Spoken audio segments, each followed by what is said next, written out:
Ready? Okay. So the first thing that we usually start with is a land acknowledgement. Also, you're going to see me reading off my phone. I'm not just randomly on it. It's just my notes are on here. So to start our land acknowledgement, Ontario Tech University acknowledges the lands and people of the Mississaugas of Scugog Island First Nation.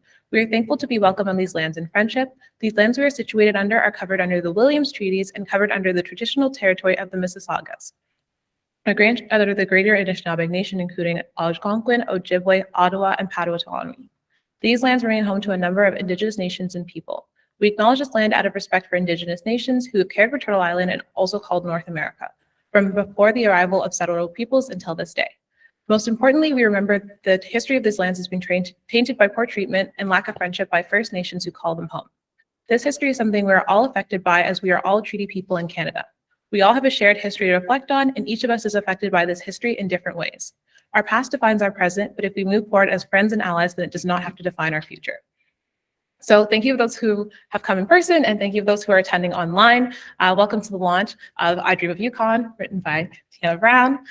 So my name is Sam Brown, she, her. I'm in my 4th year of legal studies. I'll be your moderator for tonight. For those of you who haven't read the book yet, it's about a Black woman, and it's also about Black identity and navigating microaggressions for caregivers and people, nurses. And it's also a children's stories section. So there's a series that it goes along with, and it's called Strong Women, Strong Communities, inspired by real life Canadian women who have made a difference in the communities during the COVID-19 pandemic. So I won't go into that much detail because everyone else here definitely has more experience. They were actually there, and some of them have written the book, voiced the book. You're not here to hear me talk, you're here to hear them talk. So before I move on to introductions, this is also supposed to be a naturally flowing discussion. So if anybody does have any questions, please feel free. I will kindly throw you this cube that is a microphone. And then also if you have a question, or if somebody else's question makes something pop into your head, definitely feel free to jump in. So the introduction to the panel. So over there is Tyannah, that's our lovely author. So she's a 4th year legal studies student, and she's minoring in human rights law. She's also a peer tutor as well, and the author. This is Rochelle. So Rochelle is the editor of I Dream of Yukon, and she's an experienced librarian, writer, and humanitarian. She holds an honors degree in English from York University and a master's degree in information studies from the University of Toronto. And then Amanda isn't here right now, but Amanda's online. She was supposed to be on the panel, but she's not feeling well today. So hi, because I know you're watching. So Amanda's a registered nurse, and she also works with the Padua Institute in Community Engagement Action. She does advocacy work, and she also works towards equitable access for the resources necessary to foster improved health and well-being of the Black community. And she was awarded the Research and Excellence in Black Community Impact Award and received Leadership in Business Award from the United Way of Greater Toronto. So I just wanted to say that because she was a very, very large part of this. And even though she's not here, I still want to highlight that. And that is Brandy. So if you have read the book is about Brandy, but this is real life Brandy. So, so she's a registered nurse, and her knowledge is diversified through experiences in hospitals, long-term care centers, and urban and northern communities. She's also provided direct bedside care to patients with various health needs, including diabetes, hypertension, postpartum care, palliative care, dialysis, and other complex health issues. Brandy has also worked in nursing team lead, so she is the lead of the nursing team. And then she also is in charge of several staff, guiding them in their bedside care and patients also have complex health needs. Brandy has also worked in interdisciplinary teams with diverse patient populations, including the African diaspora and Indigenous people. Brandy's nursing passion has also motivated her to get back into the community and give back, involving inspiring nurses. This is Keta with this very cool headband.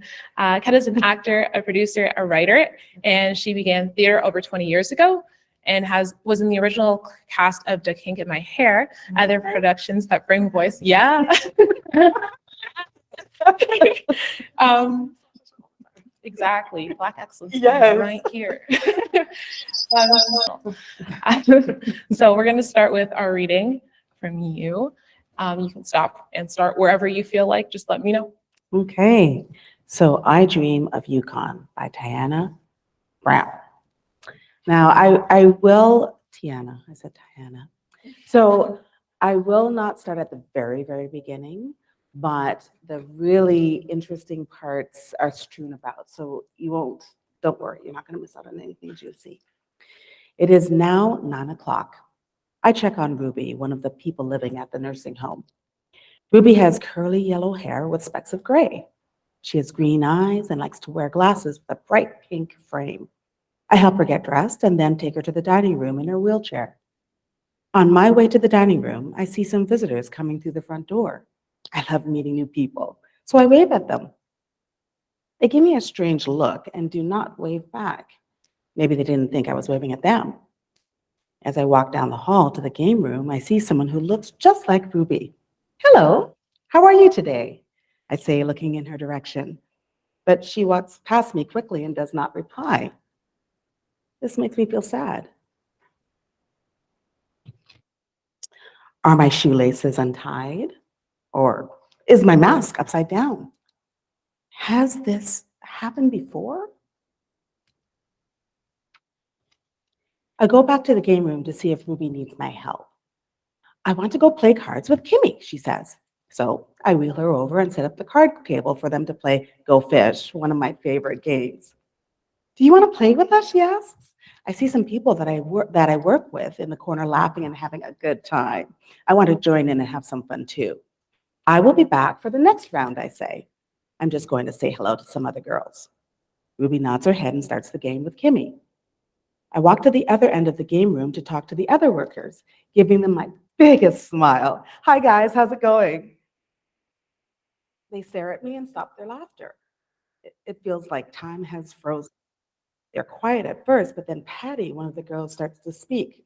Oh, your hair, um, it looks so different today. Very island vibe. She widens her big brown eyes at me. What does she mean? It did not seem like she was complimenting me. I look down at my braids hanging in front of me, but before I can reply, they give me a stiff smile and leave. They do not say goodbye. They just put their noses in the air and leave me standing there all by myself. Did I do something wrong? On my way home, I think about what had happened. At first, I feel confused. Then I feel sad. By the time I get home, I am upset. That night, I tell my husband about my terrible day. He has beautiful brown skin and short, curly, dark brown hair. Why are you surprised? He asks while giving me a hug. They don't see us like they see each other. It is like we are invisible. Then it all comes to me. I did not do anything wrong. I was trying to be friendly, but they just did not like who I am. Not long after this, my family and I decide to move to Yukon, where things might be a bit better for us. Daycare would be cheaper, and it would be an adventure. I'm very excited to start this new chapter. On the flight to Yukon, I look out the window. I can see the CN Tower below us as we leave Toronto. I feel a bit nervous. I do not know many people in Yukon. Was I going to like it there? Were people going to like me? From the airport, we take a taxi to our new home in the White Horse, the capital city of Yukon. On the way, I take pictures of so many beautiful things. I see bright green hills. I see a fox dashing through the grass. I see a family hiking in single file up a tall mountain. I stare up into the clear blue sky and see clouds that are as fluffy as cotton candy. Yukon's scenery is picture perfect. Okay, thank you. I'm going to start with you. Okay, so first, congratulations, and how are you feeling? I'm feeling really excited and nervous at the same time. I'm really excited. I've always liked to write when I was younger, so it was really great to have this opportunity to get back into writing again, and this time tell a story of Brandy, which I think is so important for children to hear. Perfect. Picturesque answer. So, for people who have not read your book, so we've gotten a little snippet, and I'd like to ask you like what the greater picture is about. Yeah, book is based on the real life experiences of Brandy. Starts off with her in Toronto, and she is a nurse and a personal support worker. So in this environment, she was mentioning to me that she did not feel seen. It was almost as if she felt as an invisible person. And her coworkers weren't acknowledging her, and they were making comments that weren't very nice towards her. And these comments deal with racism, microaggression, those sorts of themes. And the story evolves to when she moves to Yukon, and there's a completely opposite experience for Brandy. She feels embraced, she feels accepted, and she feels welcomed. So that's what the story is about. Really, Brandy nods. Okay, so whether it be Brandy's response to her life in Toronto, resilience, or taking control of a situation that wasn't going to plan, what do you hope people take away from the book?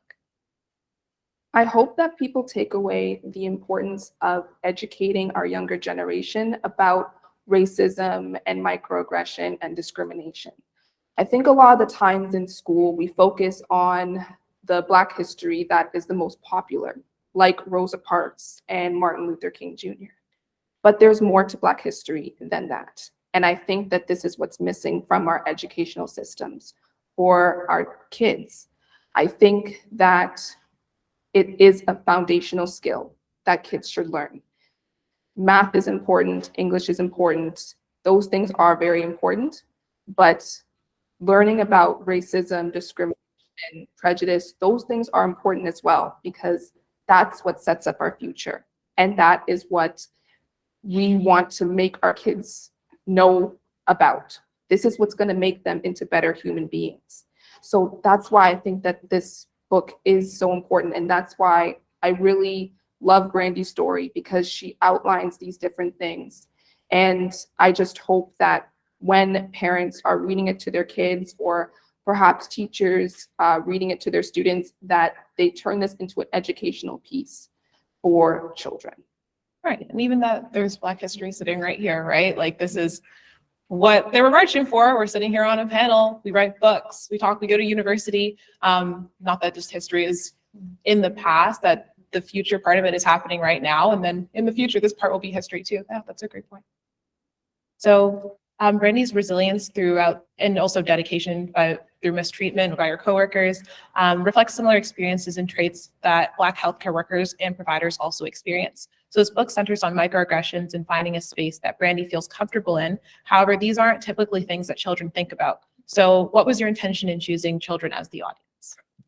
Yes, so with the Pomocha Institute, they wanted to write, have books designated for children between the ages of 0 to 8. I chose the ages between 7 and 8 just because I wanted to kind of hit more of those hard-hitting themes. The challenge here, though, was trying to touch upon these themes, but in a kid-friendly way. I didn't want to use language that was offensive. I didn't want it to be too deep in the sense that it would go over kids' heads. So when making the book, things like, why didn't she acknowledge me? Was my mask upside down, right? Even adding a little bit of humor, but really getting back to what the point is, which is the fact that you are invisible and people may not acknowledge you. So I think that was kind of how I wanted to approach the book, by using kid-friendly language so that it would be digestible and understandable for kids, and really get to what the point of the book is, which is looking at racism, microaggression, stereotypes, prejudice. Okay, so I'm going to move to you because you work here.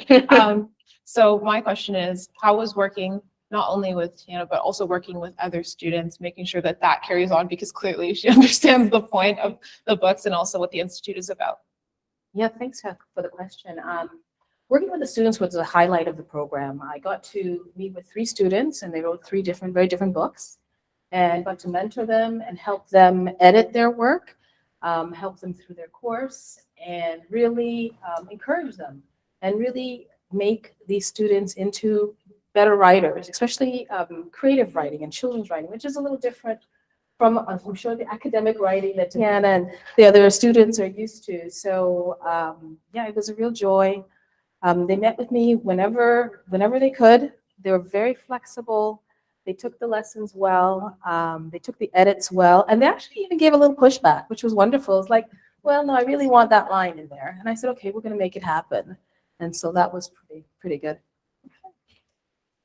And then my other question is, so this is more connected to Hannah's question. So with this being a children's book, there's themes in life, just lessons that often need to be more apparent and need to stand out a little better so that these children can pull them out as opposed to an audience of fully grown people. So was there a particular value or theme that you noticed in the drafting process that you put extra effort into ensuring that it was clear for those children and also pulling out what Hannah wanted the book to be about? Yeah, absolutely. The idea of feeling invisible in these spaces was something that I really wanted to emphasize. The theme for Black History Month this year is, ours to tell. So Black history, ours to tell. And so hearing everyone's story and giving people a voice is so very important. So with this book, with Tyannah's book, really focusing on the fact of how invisible Brandy felt. And then later on, how seen she felt. It was almost a shock to the system.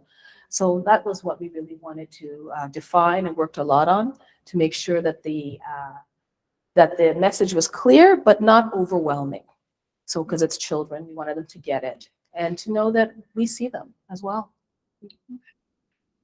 And then I also have another question. So this is more centered around Black joy. So the panelists know this, so you might not know this. We had a lot of discussion about, we wanted this to be a joyous occasion. We wrote a book.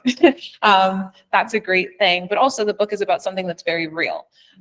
We wanted to say, this is Black joy, this is a joyous occasion, but realistically, things like microaggressions, racism, everything else is not fun to experience. So this question is, so we talked about this panel being centered on that, and especially considering that amongst Black women and professionals, that this is definitely a joyous occasion, but we don't really think there's a way to flip microaggressions into joy because these are experiences that take their toll each time.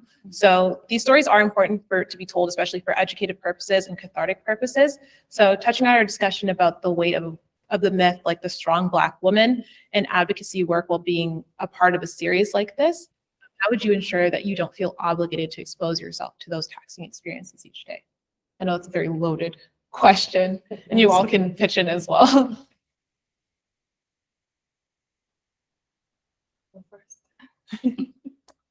Still thinking. You're still thinking. Okay.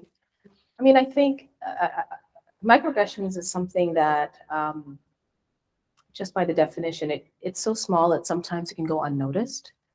And when these things happen to us, when we feel a microaggression, we sometimes got to shake our heads and think, well, what's this about? What are they really saying? What does it really mean? And how you can deal with that, at least how I've dealt with that, is I find someone to tell. I share it, and sometimes it's so micro but so silly that we end up laughing that you believe that they said that. Yeah. And I know that, ha ha ha, but really and truly at the center of it is a bias that comes through in the conversation. And if I feel a microaggression against somebody who I feel will listen to me, I will tell them. I'll say, hey, you know what? That's not cool, what you just said. And it doesn't necessarily have to be about Black culture or Black people. It could be Indigenous. It could be ableism, any of these. And just say, hey, you know what? That's not really the coolest thing. You maybe didn't know that. Let me just share with you. We should probably not say those things. So that's sort of how I deal with it and bring back the joy into my life, because you need to do that. Yeah. Extrapolating from that, I would say that educational moment can be really key, because some people are not conscious of what they're doing and how it's affecting other people. And some people are, and there's, malicious intent. I don't make it my responsibility to further everyone's education in the area of how to hold safe space. But if I'm inhabiting it, then I make my boundaries very clear. Yeah. And people can make their choice to either stay or go. But where I decide to be, I tolerate it less and less. And sometimes, it's waters off a duck's back for me. And I shouldn't say that doesn't mean that it doesn't affect me. It means that I'm choosing what I'm going to allow within my space of joy on certain days. Sometimes the glass spilleth over and not one more drop can fit. And other days, it's like, okay, you know what, let's just discuss this and put that to bed because I'm going to see you tomorrow. And that's not going to happen again. Exactly. Yeah. Does anyone have anything they want to add? I will say that when microaggressions are said, it's very easy to, want to go and cry and be very mad about it. But I like to take these situations and make it into a way so I can become a stronger person. So if someone, for instance, were to say, I don't think you should go to university. I think that there's another path set for you. I like to take that as motivation to show you what I am capable of doing and achieving my utmost potential, because I know what I'm capable of doing. My parents, my family know what I'm capable of doing. And whether it's in my best interest or not, I know what my path is. So that's what I kind of do when those things are said. I take it and I prove them wrong. As you should. Okay. To Brandy. So we're a panel of Black professionals, Black women professionals. I'm not sure about your experience, but this is definitely rare in academia. This does not happen a lot, and especially in the spaces that I'm usually in. So you mentioned joy, that you wanted to celebrate the joy of being in this space with so many Black professionals at work and also like in your community. So how are these connections to other Black women across the Afro-Caribbean diaspora and just diaspora in general? How does that stand out to you so much, and why is that important? I would definitely say that making those connections is like a forefront for me, because if I don't see Black people within my space, I feel uncomfortable. Yeah. So I guess seeing them in the workplace is definitely like, okay, like we can talk and have a great conversation and probably share our stories.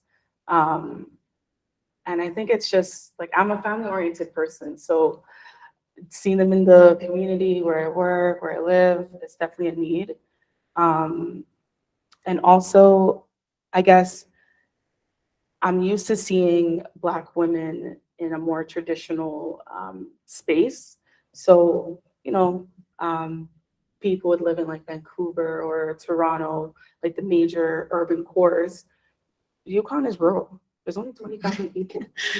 White Horse has 20, like maybe like 8,000 of, like it's tiny. It's a huge land space, but the amount of people there, you're not going to see everybody. But in the small town that we're in, it's nice to see everyone there. And seeing those Black people there is definitely warming. So like you're not feeling anxious or anything like that. As well as, I guess, the roles that they hold.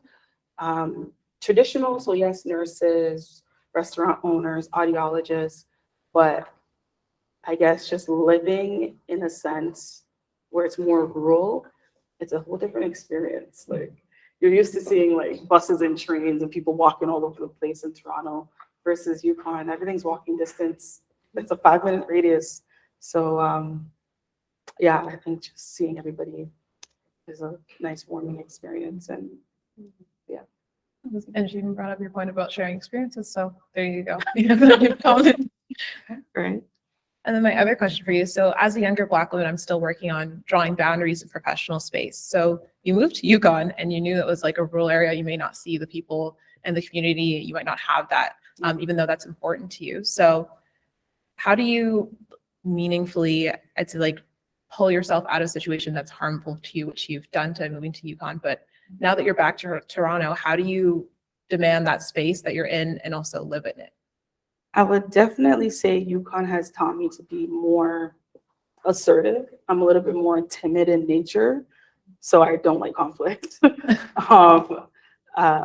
So like, I guess ensuring that there's a nice work-life balance. So I know with Yukon, they hone in on the go home at 5, you're done at 5, leave work at work and go home to your family. So just drawing that back from Yukon and bringing it here to Toronto and putting it at the forefront. rather than feeling guilty for not going in to work. Because I'm in nursing, so everything is very team-based. It's like you're a nice, tight, close-knit family. So it's making sure you're taking time for your self-care, your mental as well as your emotional self-care, which is not really talked about in our community as much. Therapy is needed, it's maintenance, as well as the taking your full break at lunchtime. In nursing, it's not really, you're at a desk and you're there, that you're kind of on the floor, you're helping everyone. So just making sure that I'm taking my time back for myself, to draw those boundaries. So I would say, yeah, that's what I have to say. No, that's a great answer. I'm definitely still working on that work-life balance part. So I'm like, yeah, I'm like, work-life balance. now it's your turn. So there are plenty of Black people who do voice acting, but often Black characters are not voiced by these voice actors. So especially when it comes to popular characters, especially a lot of TV shows that a lot of people know, what does being on this project mean to you personally? Well, that was a great question. When it comes to the last couple of years, in particular, the last few years, there's been a lot happening in the industry, recognizing that misappropriation, having any character voice that doesn't have the lived experience of the character that is being portrayed, that's been in flux for us. So networks, the powers that may be, have been taking a look at this and actually rolling back on it. So you'll find that there is a shift happening. It's not where it needs to be, but it is happening. My experience in voicing this particular book was tremendous. I mean, the shape I'm in is a Black woman. That's how I identify. And so in my 50s now, I have a lot of experience when it comes to microaggressions and not being seen, heard, counted when it comes to industries.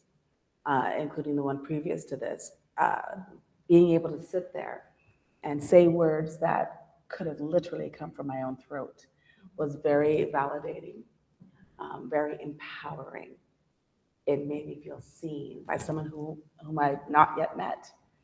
And the fact that this traverses time, it traverses, age, culture, because a lot of people look at the Black community as homogenous, and it's so beautifully diverse, but it transcends all those divisions, the experience of the Black woman. And so to be able to read stories such as this, it was absolutely phenomenal. The producer who worked with me, it wasn't even a straight read. I was just like, oh my God, I have to stop for a minute. There's just lots of that. And the producer that I worked with was a woman that engaged with me about what this brought up for me outside of the reading of it. So it was a pleasure and an honor to read it, in other words, yes. Extra kudos. And then you're the producer and CEO of the Broken Hole Media Group. So part of your mission is creating content that impacts its audience and consumers, so which this book has done. So what values are important to you when selecting and creating those projects? Broken Hole Media Group is a subsidiary of True to Soul network. And the focus of True to Soul is to create safe space, healthy, inclusive, trauma-informed space.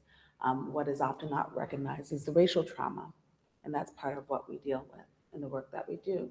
So Broken Home Media Group was created to hold space for this content to be told by the people with the lived experience in multimedia. I call it omnimedia because there are so many ways that stories can be told, especially nowadays. And the ways that the stories are told are very diverse. It's difficult to use our voice if we're not in a space where we feel seen, if we're in a space that renders us supposedly invisible, which we never are. But if we don't see ourselves reflected, this is a human experience. It's not a Black experience to want to be seen. It's a human experience. That's what we're here for. So any group that is disallowed in any way has a right to feel a way about it. So with Broken Hole Media Group, it's to amplify the messaging, amplify the content that the world needs to know, because we are here just like everybody else. And that's the purpose of Broken Hole Media Group. Broken Hole, I just want to say one thing, that is inspired by a Japanese art form called kintsugi, which is broken pottery that's bound together by precious metal, gold, silver, platinum. And the premise of that practice is to really celebrate the flaws and the cracks of that piece. And Broken Hole is to personify that, really, to understand that with our flaws, with our cracks and crevices, well, not so much crevices, sorry, cracks and flaws, that we are beautiful and brilliant. No, that's a great point, because even going back to the Black Joy section where this is a joyous occasion, but it's about things that are on cracks. Yes. So, no, that's a great point. I love that. That's all the questions that I have aside from the closing one. So this one's for everybody. So what does Black joy mean to you, and what are you doing to incorporate joy into your life? So you've answered this. You can further if you'd like. Okay, so what does Black joy mean to me? I mean, it means celebrating all that my culture has to offer. My sister can attest to this. I don't watch some of these movies like 12 Years a Slave and all this kind of stuff. I know how Yeah. that happened. I know I'm the not watching answer that. already. So I don't focus on those things. I focus on all the positive things. I focus on my culture. My family's from Trinidad. I recently got a cuatro, and I'm hoping to learn how to play it. I focus on family and friends and having jokes that are so funny that you're practically rolling on the ground laughing. It's just so funny. And then writing. Writing is a big part of things, and so I do a lot of writing, and also giving, whether it be at church or it be volunteering somewhere else. I'm always some sort of way trying to give to others and really pull others up and mentor. So that's Black joy for me. Great answer. Would anyone else like to add? Would anyone else like to share? I'll share. Okay. Black joy for me just means happiness and being proud of being a Black woman. I think that that's just what it means to me. And I think that I express Black joy through writing, not only just writing stories about, the struggles that the Black community has, but talking about all of the things that make Black people strong, that make Black people unique and special. And I also express Black joy through cooking with my family and looking at their recipes. I think that that's always fun to do. So that's how I express Black joy. Well, that's great. I'm going to add, if nobody else wants to add. Mine's laughter. I know Black laughter is a little bit different than laughing at everybody, because everybody's already laughing, because you know what I mean. I enjoy when somebody tells a joke and it's just in a group of Black people and everybody starts laughing, the disbursement of running away from the actual joke. I love that. And also Black jewelry. Yeah. I knew I was going to be in a panel full of Black people today, so I knew that I could wear my bamboo earrings, which I don't usually wear. And your earrings are gorgeous too. We have very specific jewelry that it's so big. So that's also a part of it too. It's heavy, but just getting back into things that are from our roots. So that is definitely Black joy to me. Yeah. I guess for me would be expression through clothing. I guess being more cognizant and more, having that intention to just be wearing clothing from Black creators to showcase their work, because I know it's easy to go to Walmart, it's cheaper, but it's quality, it takes time, and it looks gorgeous, so why not? Exactly. It Yeah, does. It it's does true. look gorgeous. Yeah. Gorgeous as well. It's just Thank you. Black joy is being authentic to who I am, and who I am as a Black woman. So doing what I love in this shape, feeling safe to do so. I love to cook, and I cook to love. Same thing with baking, and being with family and friends, building those relationships, and carrying the legacy through, being part of that, and knowing that I am part of that, and doing what is necessary for any of my descendants to know precisely who, where, the 5 W's and H of who I am and our ancestors are. That brings me joy. Well, that was a perfect thing to end it on. Yes. Those are all the questions from me, but does the audience have any questions that they'd like to ask? Yes. Dr. Amro. Well, first and foremost, I've had the distinct pleasure of teaching them. Ah. Brilliant writers, writers. Now, my question to you, kind of based on self-interest, because I'm also a writer, and I want to know what that process looks like. How do you shift from academic research-based writing to more biographic approaches? What does that process look like methodologically? What is the research in terms of getting that vision? The microphone. Yeah. So when I was writing the book, I was listening to a variety of music. And through music, I feel different emotions. And I really wanted to kind of take the different emotions I was feeling from the music to put towards the story of how Brandy would be feeling in the moment. So whether that be sad music to represent, how she felt unseen, angry at the part in the book where it says, I was angry, I was frustrated. I like to do that. I also listen to music when I'm doing academic writing. The difference is I'm too busy worrying about my citations. So that's the difference there. And I just really like to make sure that I know the subject first. And that's why Brandy and I had a long conversation, and I really wanted to make sure I captured everything, right? And I think that's kind of the difference in terms of creative writing. It's really important to know the person you're writing about, the subject that you're writing about, or else you could totally miss the mark. While academic writing, it's more so, you're reading other people's work and then just kind of putting it on the page. So that's kind of what I would say is how I differ between academic and creative. It's wonderful. Congratulations once again. Thank you.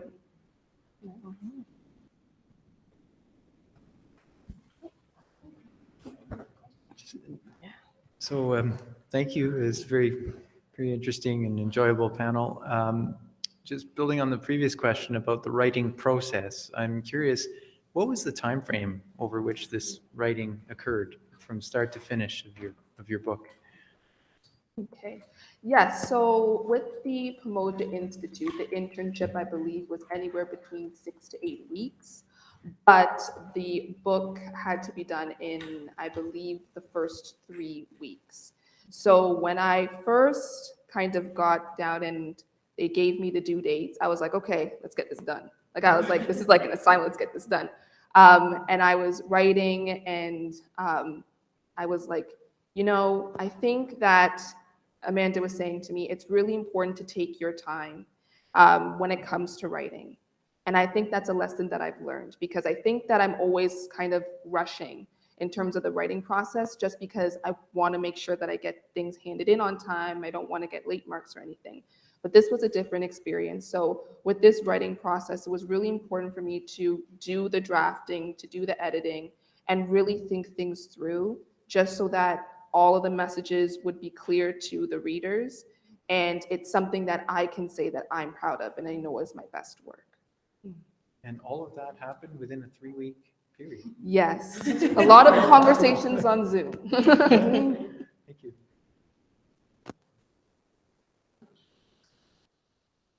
Have people on mute. Okay, what are your recommendations regarding supporting someone experiencing microaggression?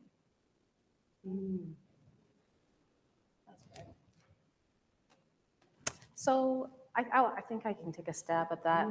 I mean, if you see someone experiencing microaggression right in front of you, I think you've got to step up and be the ally. You have to be the one. Don't put the burden on Black bodies. I think you've got to come up and you've got to say, hey, can I talk to you? Or that's not cool, or what you said isn't appropriate. Depending on who it is and where it happens, those are little fine details, but I think we need to have more and more people just, stopping these sort of things. The same way we would stop a bully, we would stop aggression.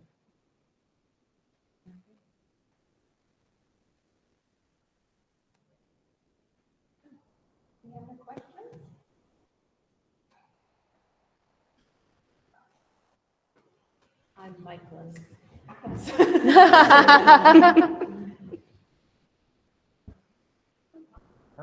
Thank We you. are But then if I don't catch it, then it mutes it, and that's not helpful for anybody. Okay, so that is all I have for this panel. If nobody has any questions, I want to thank you all for coming, and thank you all for coming as well and participating. Also, thank you to Dan, even though he's not going to like the shout out. Thank you to Karen. They were in charge of the snacks. They were in charge of making sure everybody was here, in charge of all the faculty stuff, getting everybody and also all the contacts. So, yeah. Question. Where can you purchase the great book? question. I Great can question. answer some of You that. can answer Yeah, that. so a couple things. So the book for sure is available to download for free. The whole purpose for Pamoja Institute was to get the Black voices out. So you can download it for free. If you want to purchase a book, we do have the book available in like a soft cover. It's available through Amazon. And today we are expecting to give everybody a hardcover copy. We're just waiting for it to be delivered. And so they're here, Noah. Oh, yay, Noah. Oh, yay. Thank you. So you've spoken into existence. So everybody who's here tonight will get a copy, a signed copy of I Dream of Yukon. So it's wonderful. Wow. It's so pretty. It is. It's gorgeous. Yes, Karen. I hear nothing. I cannot hear you. Oh, Amanda? Oh, yes. Yes, I would love to do a video by Amanda. Yes. Okay, let's hear from Amanda. And for those who don't know, Amanda is the person who is the founder for the Pamoja Institute. Amanda, virtually. Pre-recorded.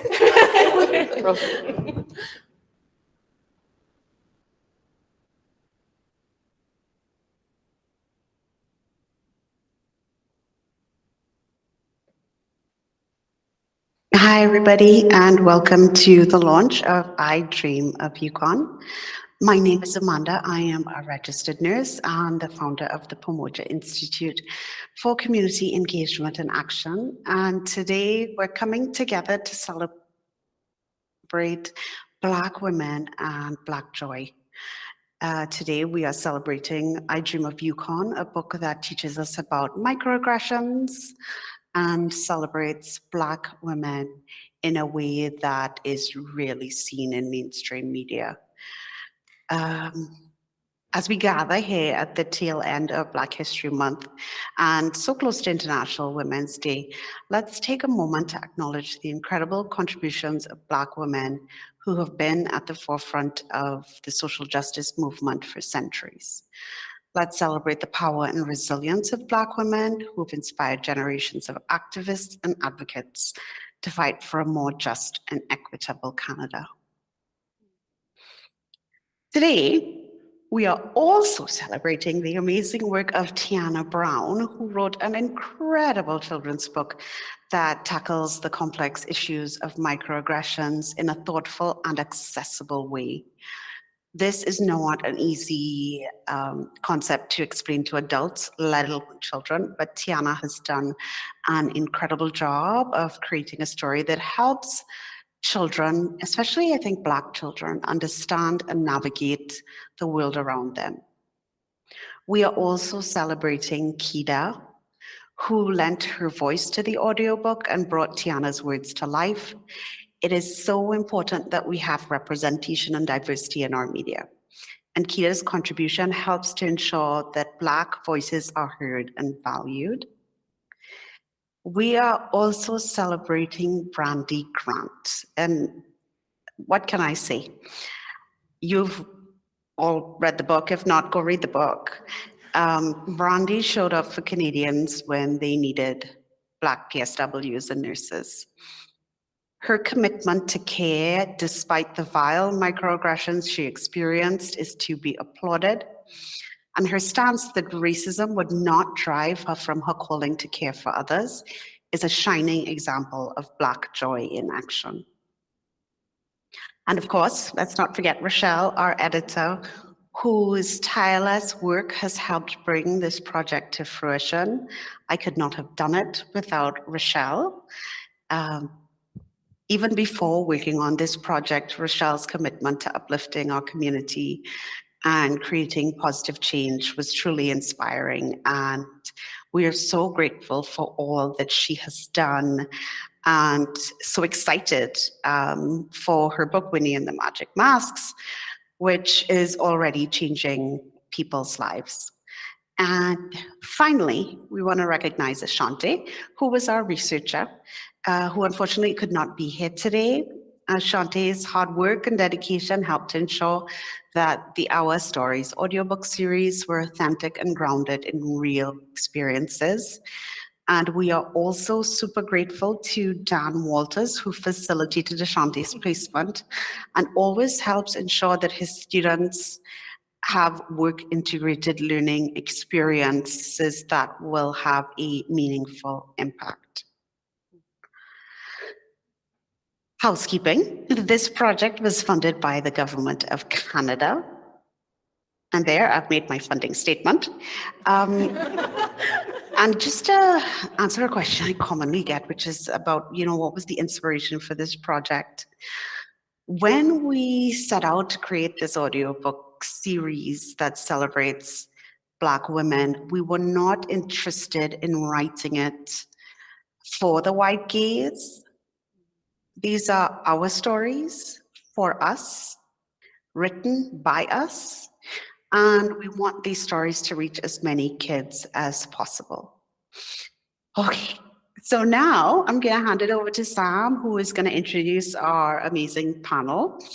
But just before I do that, I do want to thank everybody who has contributed to making this project a success. Our incredible team, thank you for being here, and let's go ahead and celebrate Black women and Black joy together.